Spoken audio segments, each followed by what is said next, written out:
Hello, কেমন আছো তোমরা সবাই? আমি মেহবুব। আজকে আমরা নিয়ে এসেছি একটা অত্যন্ত গুরুত্বপূর্ণ রিঅ্যাকশন, অ্যালডল কনডেনসেশন বিক্রিয়া। ইতিমধ্যেই আমরা দেখেছি যে অ্যালডল কনডেনসেশন বিক্রিয়া কীভাবে হয়, তার মেকানিজম, তার রিঅ্যাকশনস মেকানিজম, তার সাবস্ট্রেট কীভাবে সিলেক্ট করতে হয় এবং ফাইনালি সে কি প্রোডাক্ট তৈরি করে থাকে। ঠিক আছে, এবং আমরা তারপর পরীক্ষার জন্য খুব দ্রুত কীভাবে একটা অ্যালডল কনডেনসেশন বিক্রিয়াকে সলভ করা যায় সেই পদ্ধতিও আমরা জেনে এসেছি। আজকে আমরা যে জিনিসটা দেখব সেটা হচ্ছে অ্যালডল কনডেনসেশন বিক্রিয়ার একটা অত্যন্ত গুরুত্বপূর্ণ পার্ট, সেটা হচ্ছে ইন্ট্রামলিকুলার অ্যালডল কনডেনসেশন বিক্রিয়া। অর্থাৎ এখানে আজকে আমাদের মূল উদ্দেশ্যটা থাকবে যে ইন্ট্রামলিকুলার ক্ষেত্রে অ্যালডল কনডেনসেশন বিক্রিয়া হলে কেমন কি প্রোডাক্ট হতে পারে বা সেটাকে আমরা কিভাবে সলভ করতে পারবো।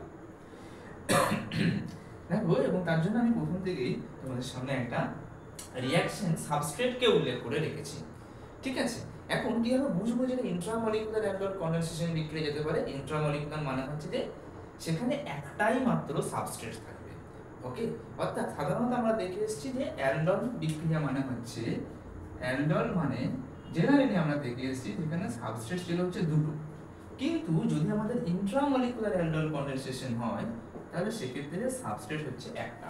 তাহলে প্রথমত যদি আমাদের কাছে NaOH থাকে এবং আমি যদি হিটিং কন্ডিশন দেওয়া থাকে তাহলে আমরা বুঝতে পারি, এবং সেখানে যদি অবভিয়াসলি অ্যালডিহাইড বা কিটোনের থেকে থাকে তাহলে আমরা বুঝতে পারবো যে সেটা অ্যালডলের দিকে যেতে পারে।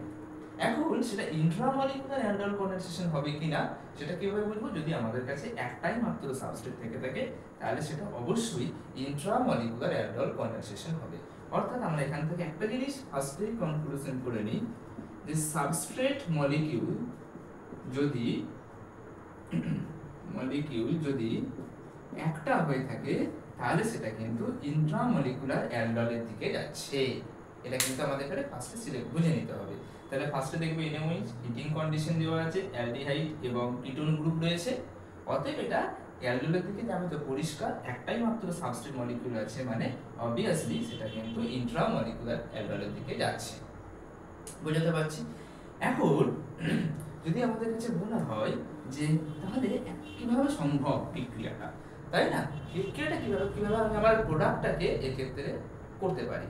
তার কারণ হচ্ছে যে আমাদের কাছে রয়েছে একটাই মাত্র সাবস্ট্রেট, দুটো CH3CHO আগে দিন দেখে নিয়েছি যে কিভাবে রিঅ্যাকশনটা হতে পারে।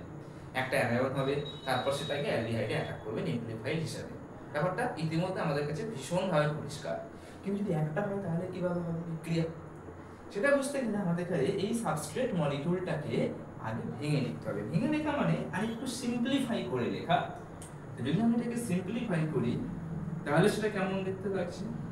তাহলে সেটা দেখতে লাগছে ঠিক এরকম, CH2 এবং তারপর লাগছে হচ্ছে ঠিক এইরকম, এভাবে দেখতে লাগছে। ঠিক আছে, এবং আমাদের এরপর খুঁজতে হবে যে এক্ষেত্রে কতগুলো আলফা হাইড্রোজেন পরমাণু রয়েছে, আলফা কার্বন আছে কতগুলো, আগে সেটা দেখে নিতে হবে। তো আমরা দেখতে পাচ্ছি যে কিটো গ্রুপ, কার্বনিক গ্রুপ, তার পাশে এই একটা আলফা কার্বন, এই একটা আলফা কার্বন, দুটোতে আলফা হাইড্রোজেন রয়েছে। একইভাবে যদি এটা থেকে থাকে আমার অ্যালডিহাইড, তাহলে সেক্ষেত্রেও আমরা দেখতে পাচ্ছি এদিকে কোনো আলফা হাইড্রোজেন কার্বন নেই, এটা আলফা হাইড্রোজেনও নয়, কিন্তু বাম দিকে অবভিয়াসলি আলফা কার্বন এবং একটা আলফা হাইড্রোজেন পরমাণু রয়েছে। তাহলে স্বাভাবিকভাবেই আমরা দেখে বুঝতে পারছি যে এক্ষেত্রে তিনটে আলফা কার্বন পরমাণু রয়েছে। এবং আমরা প্রত্যেকেই জানি যে অ্যালডল কনডেনসেশন বিক্রিয়া মানেই হচ্ছে প্রথম ধাপে যে OH মাইনাস আয়ন আছে, সেই OH মাইনাস আয়ন কি করবে না, OH মাইনাস আয়ন আলফা কার্বনের থেকে আলফা হাইড্রোজেন তুলে নেবে, আলফা কার্বন থেকে আলফা হাইড্রোজেন তুলে নেবে। ঠিক আছে, তারপর কি হয় না, তারপর সেটাকে অ্যাটাক করছে অন্য একটি অ্যালডিহাইডে। এখন আমাদের কাছে তিন ধরনের আলফা কার্বন পরমাণু রয়েছে। এখন যদি আমি দেখি যে তিনটে আলফা কার্বন পরমাণু থেকে, এটা আমি ধরে নিই তর্কের খাতিরে, তিনটে আলফা কার্বন পরমাণু থেকে একটি করে হাইড্রোজেন পরমাণু বেরিয়ে গেছে, আমি ধরে নিচ্ছি, অ্যাজিউম করছি। তাহলে ঘটনাটা কেমন হতে পারে? তাহলে কেসটা হতে পারে এরকম, এখান থেকে যে আলফা কার্বনে আলফা হাইড্রোজেন ছিল সেটা বেরিয়েছে, তাহলে CH2 মাইনাস, এটা পসিবিলিটিস হতে পারে। এখান থেকে বেরিয়েছে তাহলে সেটা CH মাইনাস, এটা একটা পসিবিলিটিস হতে পারে। আমি সম্ভাবনার কথা বলছি, এভাবে তিনটে কখনো হবে না, কিন্তু আমি বোঝার স্বার্থে সম্ভাবনার সাথে আমি বলছি যে এরকম তিনটে পসিবিলিটিস হতে পারে। ক্লিয়ার? এটা হলো, এ দুটো হবে না, এটা CH মাইনাস হলে এ দুটো হবে না, এ দুটো CH মাইনাস হলে এটা মানে এটা যদি CH মাইনাস হয় এই দুটো CH মাইনাস হবে না, যে কোনো একটাই হবে, কিন্তু আমি আমার বোঝার স্বার্থে ধরে নিলাম যে তিনটে জায়গা থেকে, সম্ভাব্য তিনটে জায়গা থেকে আমার ফার্স্টে অ্যানায়নটা তৈরি হয়েছে। এবার আমাকে দেখে নিতে হবে যে দ্বিতীয় ধাপটা কি। আমরা প্রত্যেকেই জেনে এসেছি যে অ্যানায়নটা তৈরি হওয়ার পর এই অ্যানায়ন যেটা তৈরি হয় সেই কার্বো অ্যানায়নটা গিয়ে কোথায় অ্যাটাক করে, অ্যালডিহাইডে অথবা কিটোনে। এখন আমার কাছে যে CH2 মাইনাস রয়েছে, নিশ্চয়ই এ গিয়ে এখানে অ্যাটাক করতে পারবে না, সেটা সম্ভব নয়। তাহলে এই CH2 মাইনাস গিয়ে অ্যাটাক করতে পারছে কোথায়, এই CH2 মাইনাস গিয়ে অ্যাটাক করতে পারছে হচ্ছে এই কার্বন গ্রুপটাতে। মানে আমাদের কাছে এই একটা পসিবিলিটিস রইল, আমি এটাকে বলছি পসিবিলিটিস 1, এক নম্বর পসিবিলিটিস। ওকে, আচ্ছা, অথবা আরেকটা কেস হতে পারে এই যে CH মাইনাস রয়েছে, মানে কিটো গ্রুপের পাশে যে CH মাইনাস রয়েছে, এই CH মাইনাস গিয়েও কিন্তু অ্যাটাক করতে পারছে কোথায়, এই CH মাইনাস গিয়েও অ্যাটাক করতে পারছে এখানে। তাহলে এটাকে আমি কি বলছি, পসিবিলিটিস 2। ক্লিয়ার? আরেকটা রয়েছে এই CH মাইনাস, এ গিয়েও অ্যাটাক করতে পারছে কোথায়, এই তো এখানে অ্যাটাক করতে পারবে না, কিন্তু এই CH মাইনাস এই কার্বনিক গ্রুপটাতে অ্যাটাক করতে পারবে, কারণ আমরা সবাই জানি যে অ্যানায়নটা কার্বনিক গ্রুপ, কার্বনই অ্যাটাক করে, তো স্বাভাবিকভাবেই তখন সে অ্যাটাক করতে পারছে এখানে। অর্থাৎ আমি দেখতে পাচ্ছি পসিবিলিটিস 3। অর্থাৎ আমার কাছে কতগুলো পসিবিলিটিস তৈরি হলো, আমার কাছে টোটাল 3খানা পসিবিলিটিস আছে। এখন আমি কিভাবে বিচার করব যে তিনটে পসিবিলিটিসের মধ্যে কোন পসিবিলিটিসটা আমার এখানে কিন্তু ফেভারেবল হবে। ক্লিয়ার? এটাকে বুঝতে গেলে আমাকে দুটো জিনিস আমাকে এখানে আইডেন্টিফাই করতে হবে, জানতে হবে। প্রথমত যে আমি যদি ধরে নিই, এটা আমাদের আগে জেনে রাখাটা দরকার, যে আমার কাছে রয়েছে একটা অ্যালডিহাইড আর আমার কাছে রয়েছে একটা হচ্ছে কিটোন। ওকে, এই অ্যালডিহাইড এবং কিটোনের মধ্যে নিউক্লিওফাইল অ্যাটাক কোথায় ভালো হওয়া সম্ভব?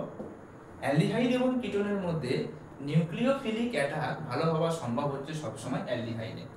তার কারণ হচ্ছে না, সাধারণত এই আর গ্রুপটা এখানে প্লাস আই এফেক্ট দেবে, এটা যদি CH3 হয়, ফলে এখানে যে কার্বনের মাথায় ডেল্টা পজিটিভ চার্জ ছিল সেটা কিছুটা কমবে বটে, রাইট? আমি এটাকে ডেল্টা প্লাস ব্যাস দিলাম। আচ্ছা, কিন্তু যখন আমি কিটোনের কথা বলছি সেখানেও ডেল্টা মাইনাস এবং ডেল্টা প্লাস চার্জ থাকবে তড়িৎ ঋণাত্মকতার পার্থক্যের জন্য, difference of the electronegativity. But এখানে দুটো আর গ্রুপ আছে, ঠিক আছে, এবং দুটো আর গ্রুপ তার প্লাস আই এফেক্টের সাহায্যে ইলেকট্রন এই কার্বনকে দিচ্ছে, ফলে এখানে প্লাস চার্জের যে ঘাটতিটা ছিল সেটা অনেকটা কমে যাবে, কারণ সেই ঘাটতিটা কারা মিটিয়ে দিচ্ছে, এই দুটো অ্যালকিল গ্রুপ এই কার্বনের মাথায় যে পজিটিভ চার্জের ঘাটতি ছিল, ইলেকট্রনের যে ঘাটতি ছিল সেই ঘাটতিটাকে কিন্তু মিটিয়ে দিচ্ছে, ফলে এখানে ইলেকট্রনের ঘাটতি অনেকটা কমে যাচ্ছে। ফলে এখানে যে পজিটিভ চার্জটা তৈরি হবে স্বাভাবিকভাবেই আমরা দেখব পজিটিভ চার্জের পরিমাণ কিন্তু প্রথমটাতে বেশি, কারণ এখানে একজন পজিটিভ চার্জের ঘাটতি মেটাচ্ছে, মানে ইলেকট্রনের যে ঘাটতি সেটাকে মেটাচ্ছে, আর এখানে দুজন মিলে ইলেকট্রনের যে ঘাটতি রয়েছে সেটাকে মেটাচ্ছে। ফলে এখানে দুজন যেহেতু ইলেকট্রনের ঘাটতিটা মেটাচ্ছে, ফলে ইলেকট্রনের ঘাটতি এখানে অনেকটা মিটে যাচ্ছে, ফলে এখানে পজিটিভ চার্জের পরিমাণটা কমে গেল। কিন্তু এখানে একজন ইলেকট্রনের ঘাটতিটা মেটাচ্ছে, ইলেকট্রনের ঘাটতি মানেই পজিটিভ চার্জ, এখানে যেহেতু একজন ইলেকট্রনের ঘাটতিটা মেটাচ্ছে, ফলে এখানে কিন্তু পজিটিভ চার্জের যে পরিমাণ ছিল সেটা কিন্তু পজিটিভ চার্জের পরিমাণটা থাকছে, ঘাটতিটা থেকে যাচ্ছে, কারণ মাত্র একজন ইলেকট্রনের ঘাটতিটাকে মেটাতে পারছে, ফলে এখানে ইলেকট্রনের ঘাটতিটা কিন্তু বেশি, ঠিক আছে, আর এখানে ইলেকট্রনের ঘাটতিটা কিন্তু কম। তাহলে ইলেকট্রনের ঘাটতি যেহেতু এখানে বেশি, আমি বলতেই পারি ইলেকট্রন ঘাটতি বেশি, মানে লিখে নিতে পারি মোস্ট ইলেকট্রোডেফিসিয়েন্ট সেন্টার হচ্ছে এটা, ইলেকট্রনের ঘাটতি এখানে বেশি, তাই নিউক্লিওফাইলস অপোজে অ্যাটাকটা এখানে করবে। তাহলে অ্যাটাক যদি বেশি বলতে বলা হয়, অ্যাটাকটা কোথায় ভালো হবে? অ্যালডিহাইডে। ফলে আমরা এটা লিখে নিতে পারি যে নিউক্লিওফিলিক অ্যাটাক সেটা সাধারণত অ্যালডিহাইডে ভালো হবে কার থেকে? কিটোনের থেকে। নিউক্লিওফিলিক অ্যাটাক সাধারণত ভালো হবে অ্যালডিহাইডে, ভালো হচ্ছে কিটোনের থেকে, ঠিক আছে, কারণ ইলেকট্রনের ঘাটতি অ্যালডিহাইডে বেশি রয়েছে, কিটোনে কম রয়েছে, কারণ কিটোনে দুটো আর গ্রুপ ঘাটতিটাকে মিটিয়ে দিচ্ছে, অ্যালডিহাইডে একটা আর গ্রুপ কিন্তু ঘাটতিটাকে মেটাচ্ছে। যদি ইলেকট্রনের ঘাটতি অ্যালডিহাইডে বেশি, তাই নিউক্লিওফাইল গিয়ে অ্যালডিহাইডে বেশি করে অ্যাটাক করবে, অর্থাৎ নিউক্লিওফিলিক অ্যাটাক ভালো হচ্ছে অ্যালডিহাইডে কিটোনের থেকে। এর ফলে আমরা কি দেখতে পাচ্ছি? অর্থাৎ এই যদি আমাদের কনসেপ্ট হয়, এই যদি আমাদের ধারণা হয়, তাহলে স্বাভাবিকভাবেই আমরা পরিষ্কার বুঝতে পেরে যাচ্ছি এখানে যে অ্যাটাকটা হচ্ছে, এই অ্যাটাকটা হচ্ছে কোথায়? এখানে যদি কেউ অ্যাটাক করে, এখানে যদি কেউ অ্যাটাক করে, তাহলে এখানে যদি, তাহলে সেটা কিটোনে অ্যাটাক হচ্ছে, রাইট? কিন্তু এটা অ্যালডিহাইড হয়ে গেছে যেহেতু হাইড্রোজেন আছে, অর্থাৎ এখানে যদি কেউ অ্যাটাক করে তাহলে সেই অ্যাটাকটা কোথাও হচ্ছে অ্যালডিহাইডে অ্যাটাকটা হচ্ছে। তাহলে এই কার্বনে অ্যাটাক করলে হচ্ছে অ্যালডিহাইডে অ্যাটাক, আর এই কার্বনে অ্যাটাক করলে হচ্ছে কিটোনে অ্যাটাক। অ্যাটাক কোথায় ভালো হবে? অবভিয়াসলি আমরা বলে দিয়েছি অ্যালডিহাইডে। কিটোনে অ্যাটাক কিন্তু কখনোই ফেভারেবল হবে না, বুঝতে পারলাম। ফলে কিটোনে যে অ্যাটাকটা হচ্ছে সেই অ্যাটাকটাকে আমি প্রথমেই আমাদের ধারণার বাইরে নিলাম, অর্থাৎ CH মাইনাস তৈরি হয়ে এই যে অ্যাটাকটা এই কার্বনে করবে এটা প্রথমেই বাদ চলে গেল, অর্থাৎ 3 নম্বর যে অ্যাটাক ছিল সেই 3 নম্বর অ্যাটাক ফার্স্টেই বাদ, বুঝতে পারলাম। তাহলে কিটোনে অ্যাটাক যেহেতু ভালো হয় না কম্পেয়ার টু অ্যালডিহাইড, তাই আমরা দেখতে পাচ্ছি CH মাইনাস কিটোনে অ্যাটাকটা করতে পারছে না। অ্যাটাক তাহলে কোথায় তাহলে প্রশ্ন হচ্ছে যে অ্যাটাক তাহলে কোথায় হবে? অ্যালডিহাইড। এবং আমি এখানে দেখতে পাচ্ছি অ্যালডিহাইডে দুটো অ্যাটাক হচ্ছে, এই একটা অ্যাটাক 2 নম্বর দিয়ে, আর একটা অ্যাটাক হয়েছে 1 নম্বর দিয়ে অ্যালডিহাইডে অ্যাটাক হয়েছে। 2 নম্বর দিয়ে যদি অ্যালডিহাইডে অ্যাটাক হয়, 2 নম্বর দিয়ে যদি অ্যালডিহাইডে অ্যাটাক হয়ে থাকে, তাহলে আমি কি দেখতে পাচ্ছি? একটা রিং তৈরি হচ্ছে। কত মেম্বার? 1 2 3 4। এই যে রিংটা ক্লোজ হয়ে গেল, 1 2 3 4 রিং ক্লোজ। তাহলে কত মেম্বার রিং তৈরি হচ্ছে? আমি যদি লিখি তাহলে 4 মেম্বার রিং তৈরি হচ্ছে। কিন্তু যদি আমার 1 নম্বর পথ ফলো করে অ্যাটাকটা হয় অ্যালডিহাইডে, তাহলে কতগুলো রিং তৈরি হচ্ছে? 1 2 3 4 5 6 6 মেম্বার, অর্থাৎ 6 মেম্বার রিং তৈরি হয়ে যাচ্ছে। ওকে, 1 2 3 4 5 6 রিং ক্লোজ, 6 মেম্বার রিং তৈরি হচ্ছে। এখন আমরা সবাই জানি স্টেবিলিটি যদি বলা হয় স্টেবিলিটি, স্থায়িত্বের তুলনা কথা বলা হয়, তাহলে 4 মেম্বার রিং অপেক্ষা 6 মেম্বার রিং অনেক স্টেবল। ফলে আমরা বুঝতেই পারছি এই অ্যাটাকটা সম্ভব নয়, কারণ এখানে 4 মেম্বার হচ্ছে সেটা স্টেবল নয়। অতএব 2 নম্বর যে অ্যাটাক সেটা সম্ভব নয়। কিন্তু যখন আমার 1 নম্বর পথটা ফলো করছে যেখানে একটা 6 মেম্বার রিং তৈরি হচ্ছে, সে অ্যাটাকটা সম্ভব, তার কারণ এটা স্টেবল অ্যাটাক। এর ফলে স্টেবল আমি 6 মেম্বার রিং তৈরি করতে পারছি, 1 2 3 4 5 6। অর্থাৎ সম্ভাব্য অ্যাটাক যে অ্যাটাকটা সম্ভব সেই অ্যাটাকটা হচ্ছে 1 নম্বর অ্যাটাক। তাহলে দুটো জিনিসের উপর ভিত্তি করে আমি এই দুটো গুরুত্বপূর্ণ কনসেপ্ট আমাকে এখানে মিক্সিং মানে মাথার মধ্যে রাখতে হচ্ছে। প্রথমত অ্যালডিহাইডে অ্যাটাক ভালো হবে কিটোনের থেকে, তার কারণগুলো দেওয়া হয়েছে। আর 2 নম্বর হচ্ছে যে রিং তৈরি হবে সেই রিংটা হচ্ছে যেন সবসময় 6 মেম্বার হয় বা 5 মেম্বার হয়। 6 বা আমি এখানে লিখে দিলাম 5, এরা হচ্ছে বেশি স্টেবল রিং তৈরি করে। কিন্তু 4 7 ঠিক আছে 8 এই রিংগুলো হচ্ছে ভেরি আনস্টেবল, এই রিংগুলো তৈরি হলে কখনো হতে চাইবে না, বুঝতে পারছি। সেই জন্য 4 মেম্বার অ্যাটাকটা সম্ভব হলো না।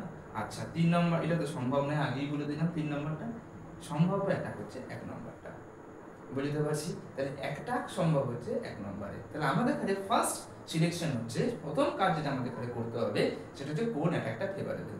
এবং আমি এখানে দেখতে পেলাম 1 নম্বরে যে অ্যাটাকটা হচ্ছে সেটা ফেভারেবল অ্যাটাক হচ্ছে, রাইট। এখন ব্যাপার হচ্ছে যে যদি 1 নম্বরে অ্যাটাক হয় তাহলে কিভাবে কি প্রোডাক্ট হতে পারে সেটা দেখার জন্য আমি জাস্ট উপরটা একটুখানি বোর্ডটাকে ক্লিয়ার করে নিচ্ছি। জাস্ট উপরের অংশটাকে আমি ক্লিয়ার করে নিলাম, সাইডটাকে।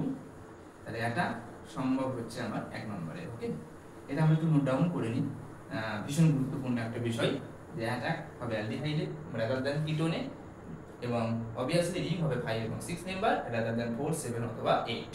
ওকে, তাহলে অ্যাটাক সম্ভব হয়েছে এটা হচ্ছে সম্ভাব্য পাথ, ঠিকঠাক পাথ যেটা হয়েছে। তাহলে আমরা কি দেখতে পাচ্ছি, এই কার্বন যদি এখানে গিয়ে অ্যাটাক করে, এই 5টা বন্ড পড়ে যাচ্ছে, কারণ এ এর সঙ্গে যুক্ত হচ্ছে, মানে অলরেডি 1 2 3 4 রয়েছে, এটা গিয়ে এখানে যুক্ত হচ্ছে, মানে 5খানা বন্ড, মানে এই কার্বন 5টা বন্ড করতে সম্ভব নয়, অমনি বন্ডটা খুলে যায়, রাইট। এটা যদি খুলে যায় তাহলে আমরা কি দেখতে পাচ্ছি? তাহলে আমরা দেখতে পাচ্ছি এটাই যে যখন এই CH2 মাইনাস এখানে অ্যাটাক করলো, তার আগে আমি একটু কারেকশন করে নিই, কারণ এই অ্যাটাকগুলো সম্ভব নয়।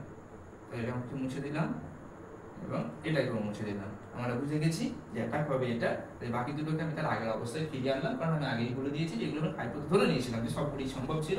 তার মধ্যে থেকে দুটো এলিমিনেট হলো, একটা পাথ রয়ে গেল। যে পাথটা রইল আমি সেটাকে এবার সামনের দিকে এগিয়ে নিয়ে যাচ্ছি, অর্থাৎ এই CH2 মাইনাস হয়েছে এবং সে আমার এখানে অ্যাটাক করেছে। ফলে কি হয়েছে আমরা কি দেখতে পাচ্ছি না, 1 2 3 4 5 6 6টা লিঙ্ক তৈরি, তার আগে রিংটা লিখে ফেলি, 6 মেম্বার রিং তৈরি হয়েছে, রাইট। আচ্ছা আমি নাম্বার দিয়ে নিই, এটা 1 নাম্বার, 2 নাম্বার, 3 নাম্বার, এটা 4, এটা 5, এটা হলো 6। ঠিক আছে, তাহলে 1 নম্বরে সঙ্গে যুক্ত হয়েছে 6 নাম্বার, এটাকে যদি আমি 1 বলি, এটাকে যদি 6 বলি, তাহলে এটাকে যদি 1 আর এটাকে যদি 6 বলা হয়, তাহলে 1 এর সঙ্গে সরাসরি 6 যুক্ত হয়েছে, 1 6 যুক্ত আছে। একেতে কি রয়েছে, একেতে একটা হাইড্রোজেন আছে এবং তার সঙ্গে O মাইনাস রয়েছে, তাহলে O মাইনাস রয়েছে। ঠিক আছে, আচ্ছা একের সঙ্গে রইল O মাইনাস, ক্লিয়ার। একের সঙ্গে O মাইনাস আর তার সাথে কি রয়েছে, আচ্ছা একের সঙ্গে O মাইনাস হয়ে গেল, বেশ। তারপর 6 রয়েছে, আমি এটাকে 6 বলছি। তারপর 5 এবং 5 এ রয়েছে কিন্তু একটা কি ডবল বন্ড O, 5 এ কিন্তু একটা ডবল বন্ড O রয়েছে, রাইট। তার মানে এই হয়ে গেল 5 এর ডবল বন্ড O। এইটা আমার হয়ে গেছে কন্ডিশনে, তাহলে একটা O মাইনাস রয়েছে 1 নম্বরে, ওকে বুঝে গেছি। আচ্ছা 6, এই যে 6 এর পর আরেকটু গেলে 5 এ double bond C double bond O কি টোটাল রয়েছে। ঠিক আছে, এখন যদি আমি এখানে, নিশ্চয়ই আমরা জানি O মাইনাস থাকতে পারে না, আমি উপর দিকে বাঁকা করছি, বেটার হয় যে যদি আমি এটাকে এভাবে একটু দেখাই, যে এভাবে একটু দেখাই, তাহলে এখন কি হবে, বিক্রিয়ার পাত্রে জল রয়েছে, আমরা সবাই জানি, আমরা জেনেই এসেছি আগের দিনের মেকানিজম থেকে, যেখানে সবসময় কিন্তু H2 থাকবে তৈরি হবে। তো ফলে এই O মাইনাস গিয়ে এবার কাকে ধরছে, হাইড্রোজেনকে, স্বাভাবিকভাবে এটা কি হয়ে যাবে OH, আর এটা কি হয়ে গেল OH মাইনাস করে বেরিয়ে গেল, আমরা সবাই জানি, তার জন্য আমরা বলেওছিলাম এটা বেস ক্যাটালাইজড রিঅ্যাকশন অ্যালডনকে। যাই হোক, O মাইনাস গিয়ে হাইড্রোজেনকে ধরলো, OH করে বেরিয়ে গেল। এর ফলে কি হচ্ছে, এর ফলে যেটা আমি পাচ্ছি, এই ওয়াকাপের ফলে যেটা আমি পাচ্ছি, এটা যদি আমি এখানে লিখি তাহলে ডবল বন্ড O হলো, আচ্ছা এটা হয়ে গেল OH। ঠিক আছে, তাহলে এটা OH হলো, কারণ O মাইনাস কে হাইড্রোজেন ধরে নিয়েছে, OH হয়েছে, OH মাইনাস করে বেরিয়ে গেছে, ডবল বন্ড O হয়েছে।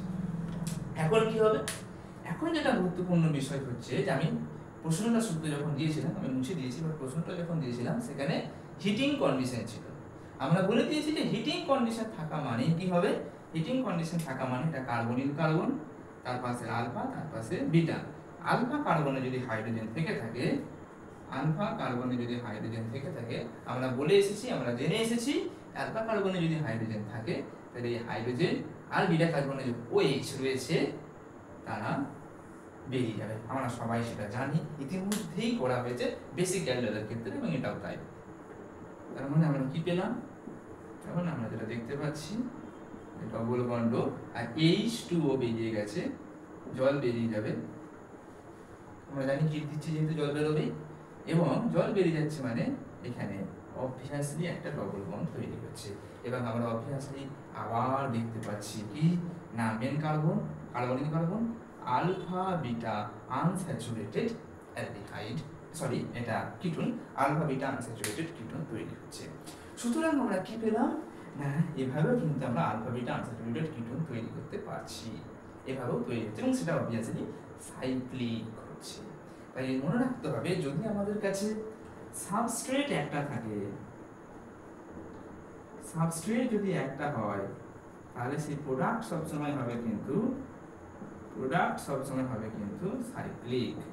সাবস্ট্রেট একটা হলে সেটা ইন্ট্রামলিকুলার হবে, সাবস্ট্রেট একটা হওয়া মানে সেটা ইন্ট্রামলিকুলার হবে, এবং প্রোডাক্ট হবে সবসময় সাইক্লিক, যেমন আমি এখানে দেখতে পেয়েছি। ফলে আমাদের কাছে যখন কোনো প্রশ্ন করা হবে, এভাবে যখন থাকবে একটা অ্যালডোল, আমি যদি বুঝতে পেরে যাবো, যখনই আমি দেখবো যে ফার্স্টে অ্যাটাকটা কোথায় হচ্ছে, কিটোনে না অ্যালডিহাইডে, খুব সহজে আমি প্রশ্ন উত্তর দিতে পারি। আমি বুঝে গেলাম যে আমার অ্যাটাক হবে অ্যালডিহাইডে, ফলে কিটোন রিলেটেড যে অপশনটা থাকবে সেটাকে আমি বাদ দিয়ে দিলাম। ঠিক আছে, এরপর ওরা কিন্তু দেবে প্রশ্নেতে যে 1 নম্বর অ্যাটাক থেকে প্রোডাক্টটাকে ওরা দেবে, আবার 4 নম্বর অ্যাটাক মানে 4 মেম্বার রিং যেটা হচ্ছে, যেটাকে আমরা 2 নম্বর স্টেপ বলেছিলাম, সেখান থেকে যে প্রোডাক্ট হচ্ছে সেটাও ওরা প্রশ্ন দিতে পারে। ঠিক আছে, এবার আমি নিশ্চয়ই জেনে গেলাম যে 4 মেম্বার সেটা সম্ভব নয়, রিংটা যেটা তৈরি হবে সেটা সম্ভব নয়, দুটো অপশনকে আমি এলিমিনেট করে দিলাম। তারপর আমি রিঅ্যাকশনটাকে সামনের দিকে ওয়াক আপ করব, যদি ওয়াক আপ করি আমি পেয়ে যাবো হচ্ছে যে আলফা বিটা আনস্যাচুরেটেড অ্যালকোহল। আর জানি আমাদের সামনে প্রশ্নে সবসময় বলা ছিল, ইতিমধ্যেই বলা হয়েছে যে হিট কন্ডিশন দেওয়া হয়েছে, অতএব জল বেরিয়ে গেলে আলফা বিটা আনস্যাচুরেটেড কিটোনটা আমরা তৈরি করতে পারছি, অবভিয়াসলি সাইক্লিক। ফলে অত্যন্ত গুরুত্বপূর্ণ দুটো বিষয় আমি এখান থেকে আমরা শিখলাম। এক, যদি আমরা দেখি যখনই দেখবো যে সাবস্ট্রেট একটা ইন্ট্রামলিকুলার হবে তাহলে প্রোডাক্ট হবে সাইক্লিক, যদি অ্যাসাইক্লিক কোনো প্রোডাক্ট থাকে সেটা বাদ যাবে। 2 নম্বর দেখতে হবে অ্যাটাক অ্যালডিহাইড আর কিটোন যদি অপশন থেকে থাকে তাহলে অ্যাটাক সবসময় হবে হচ্ছে কিটোনে, কখনো অ্যালডিহাইডে নয়। 3 নম্বর ব্যাপার হচ্ছে রিং কেমন তৈরি হচ্ছে, যদি 4, 7, 8 হয় তাহলে সেটা তৈরি করবো না, যদি 5, 6 মেম্বার হয় তাহলে আমরা সেটাই তৈরি করবো। এবার আমরা আমাদের অপশন দেখে এভাবেও আমরা কিন্তু আমাদের অপশনের সঙ্গে মিলিয়ে মিলিয়ে বাকি আদার অপশনগুলোকে এলিমিনেট করে অবভিয়াসলি এক্ষেত্রে ইন্ট্রামলিকুলার অ্যালডয়েডের যে প্রোডাক্ট সেটাকে লিখতে পারি। ঠিক আছে, তাহলে তোমরা আরও একাধিক ইন্ট্রামলিকুলার অ্যালডয়েডের এরকম কন্ডিশন প্র্যাকটিস করো এবং অবভিয়াসলি ফার্স্টে চেনো যেটা আদৌ ইন্ট্রামলিকুলার অ্যালডয়েডে যাচ্ছে কিনা, এবং তারপর প্র্যাকটিস করো এবং দেখবে তোমরাও সব ক্ষেত্রে কিন্তু সাইক্লিক প্রোডাক্টই পাবে। বুঝতে পারলাম? দেখে নিও, বারবার দেখো, ভালো করে দেখো, আরো অনেক প্রশ্ন দেখো।